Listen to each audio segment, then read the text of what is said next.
তুমি যাকে নিয়ে আছো ও কি আর ওর মধ্যে আছে? এই কথা শুনে মহাপ্রভু আমার হরিদাসের দেহটি তুলে নিলেন, হরিদাসের তনু তবে লইলাই উঠাইয়া, অঙ্গনে নাচেন প্রভু আনন্দিত হইয়া। নাচে আমার বিশ্বম্ভর, লয়ে হরিদাসের কলেবর, ভগবান নাচে রে, হরিদাসের কলেবর ভগবান নাচে রে, ভক্তের দেহ কোলে লয়ে ভগবান নাচে রে, ভক্তের দেহ কোলে লয়ে ভগবান নাচে রে। সবাই মিলে হরিদাসকে কাঁধে নিয়ে সমুদ্রের তীরে গেলেন, সমুদ্রের তীরে স্নান করালেন সমুদ্র জলে।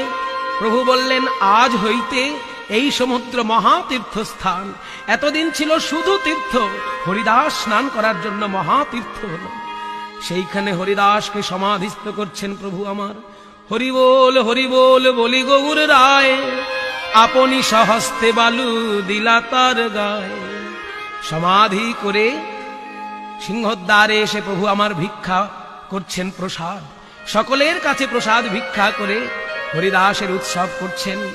সবাইকে বলছেন, তোমরা জয় দাও, সবে বলো জয় জয় জয় হরিদাস, সবে গাও জয় জয় জয় হরিদাস। হরি নামের মহিমা দেহ করিলা প্রকাশ।